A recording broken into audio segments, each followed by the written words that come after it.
Hi everyone, it's Lara. Thank you so much for watching and welcome to today's episode of my series Sewing for Beginners. If you have missed the previous episodes, I will list them down below in the description box as a playlist for you. And in today's video I will be discussing with you the ZigZag stitch. So first I will be talking about a few basic settings and then I will show you a few uses for the ZigZag stitch. So if that's something you're interested in, then please keep watching. Also, don't forget to subscribe to my channel so that you won't miss any further episodes of this series or any further projects. If you want to get notifications whenever I upload a new video, don't forget to hit the little bell next to the subscribe button. And that's all I have to say for now. So now let's have a look at the zigzag and let's get into today's video. This is the standard width and standard length of the zigzag. Whenever I turn my sewing machine on and I set it to a zigzag, this is what I'm going to get. So this is the width 5 and the length, which is the distance between the little triangles, is 2.0, so 2.0. Now I will sew once through with the maximum width, which is 6. I'm going to leave the length of the stitch the same, so let's sew once through.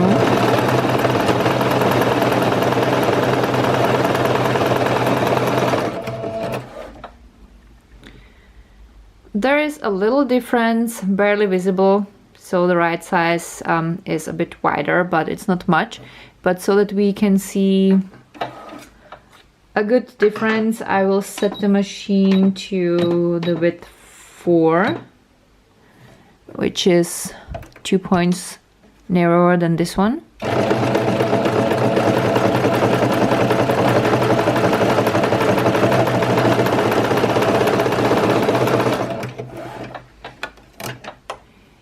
And now you should be able to see the difference, or where the width is different. So this is narrower than this one, definitely.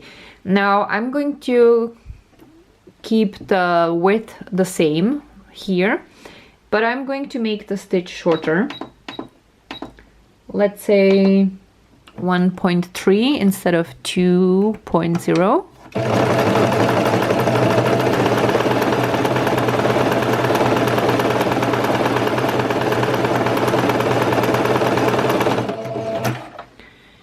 And now you see that even though those two have the same width, they are different because this one is narrower, or the triangles are more pointy and they are closer to each other. So these are the differences that you will get when you set a different length and a different width for your zigzag. So the best thing you can do is to take, just like I have done now, a piece of fabric and sew through a couple of times with different settings so that you get a feel for how wide and how short or long the stitch is, so that you know which one is the best for whatever use you plan on using it for. There is another sample with a few variations of the zigzag. So those two have the same, actually all of them have the same length, but they are differently wide or narrow. So this would be, I think it was like 3.5. Then I went even narrower and that was 0.5. So this is almost straight and that would be the width 1. So that you can imagine what happens with the zigzag when you change the settings. And this one we already covered. Zigzag is a great edging stitch. Whenever you want to make sure that the fabric wouldn't fray, you could use zigzag. Sometimes when I'm edging my clothes, then I just fold the end twice. Then I wouldn't need zigzag necessarily. It's just a waste of thread and a waste of time. If I fold only once, then I would definitely need a zigzag. Or if I would want to make an edging with, let's say, some kind of a lace, I feel like I don't have to fold the fabric at all. I would just sew around the edge with a zigzag and then I would sew the lace on the end like this, and that would be enough. So for that cases, or for those cases, I should say, I use different widths and different lengths of zigzag. It depends on how much the fabric frays. I will demonstrate now a really tight zigzag.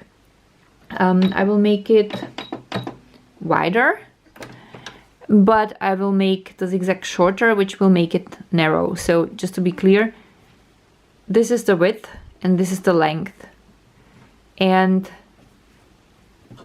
this zigzag is shorter than this zigzag in terms of the settings of the sewing machine. So you could say this on the right is denser than the left one. So just that we understand each other. So I will make a dense zigzag where the length of the stitch is shorter.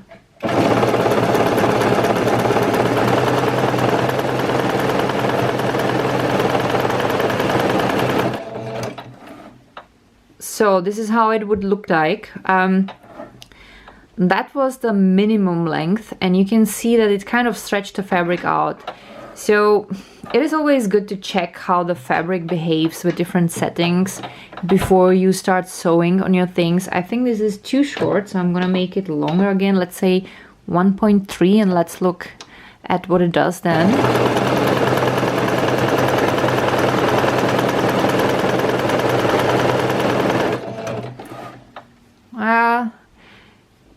You see that it stretched the fabric out a little bit less, even though it's not stretchy fabric at all, but you know, that's what can happen. So let's make the zigzag even a bit longer. Now it's 1.8.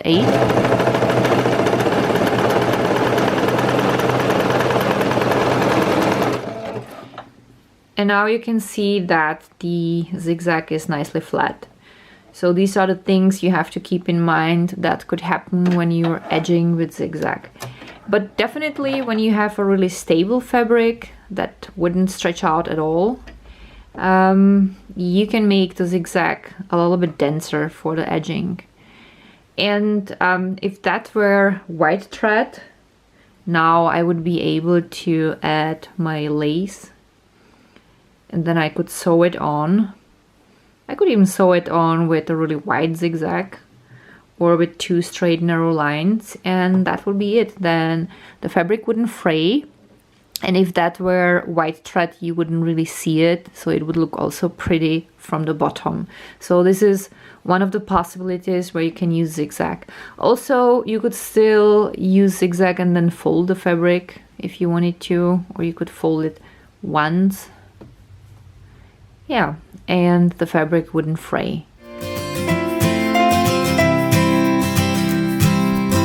You can set the length to a really short length, so I'm gonna make it 0.5, and the width will be now, let's say 5, and I will show you what you can do with it. So I'm going to lower my sewing foot, and I will make sure that when I look through the little window in the middle, that there is a tiny gap between the right end of the window and the end of the fabric. This is where I want to start sewing. So I will lower the needle, then I will grab the threads here on the back, because this is really important, and I will start sewing. And at the same time I will be pulling at those threads, and also I will be pulling on the fabric towards me.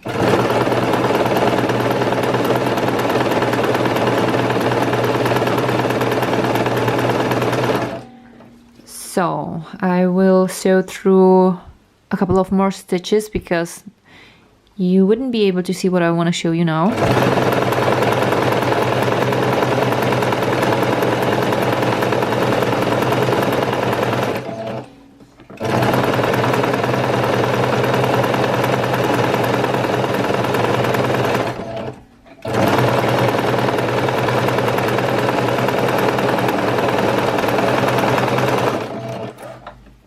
So now you can see that the edge is different. The zigzag, since it has been so narrow, it stretched the fabric at the edge out, and this is what created this shape.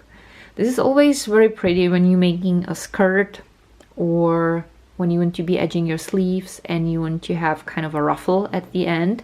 So this is how you can easily do it with a zigzag.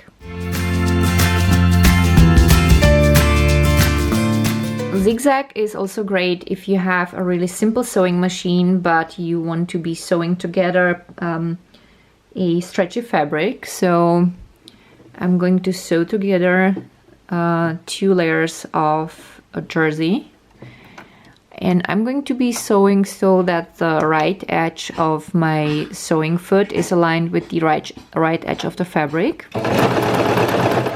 The width of the zigzag is now 6. This is the maximum width on my sewing machine, and I kept the length of the stitch at 2, which is the standard length. I think this is fine. I could make it a bit shorter, which would be now 1.8. So almost done.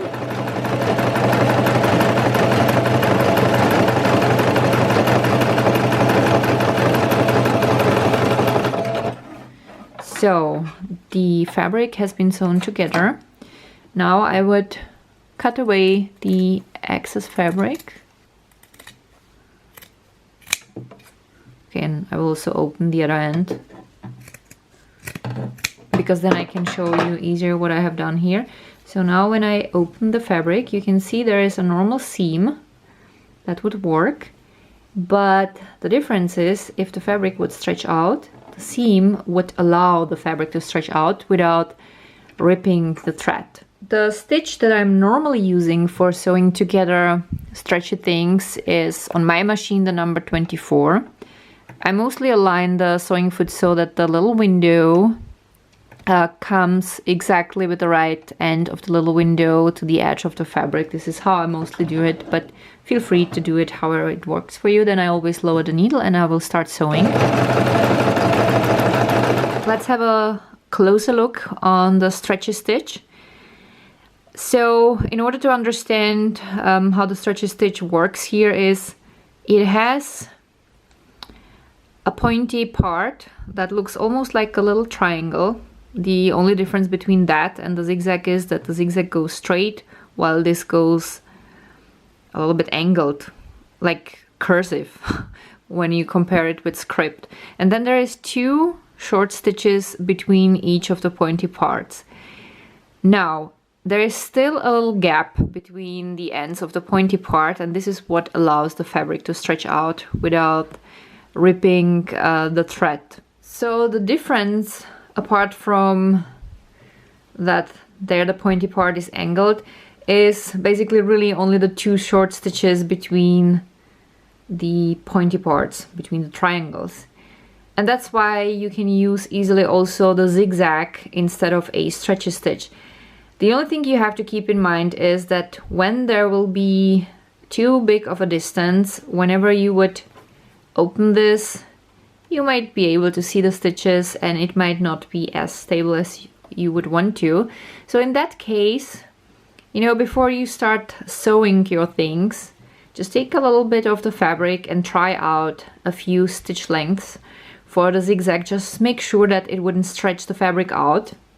So I made here different lengths. This is the length 2. This one was 1.5 and this one was 1. And all of them worked. And I think this is as close to the stretchy stitch as possible. So for this type of jersey, I would use the maximum width of my zigzag and I would make the length 1.0, and it would come really close, and when I would open the seam, then it would look much nicer. Let's compare it with the seam on the stretchy part. So it is pretty similar. So when I'm gonna stretch the fabric a little bit apart, you will see the black thread. That's why I always like using a contrast color when I'm filming tutorials, because then you can see what's going on there. So, and I'm gonna stretch this out a little bit. See that you can see it a little bit, but of course if you would be sewing on your pieces, you would use a matching thread, so you won't be able to see that. And if I would stretch the fabric out where there is really a big distance between the triangles, can you see the difference? Okay, on the top is the fabric where the zigzag is shorter, and on the bottom it's longer. So you can clearly see that this one is a little bit tighter. I don't know if that makes sense, but yeah, I think this comes the closest to the stretchy stitch. So I would definitely use this one here. But if the fabric would be stretchier, it could happen that it would, the zigzag, if it would be too short, it would stretch it out too much. So I would have to make it a bit longer. But that's something you have to try out according to the fabric that you have. So anytime you're sewing, just cut a little piece of the fabric you will work with and try out a few stitches, few combinations, just to make sure what works the best before you go on with your project. That was my video for today. I hope that my today's tutorial has been helpful for you. If that was the case, don't forget to give the video a thumb up, and you can also share it with anyone who you think might profit from this tutorial. You can also follow me on Instagram. Link to my Instagram is down below in the description box. I listed there also the playlist Sewing for Beginners and a few other videos that might be interesting for you, and you will find there also a link to my Spreadshirt shop, and I also recently joined Patreon. Link is also down below in case anyone wants to support my further projects. I would be super grateful for that.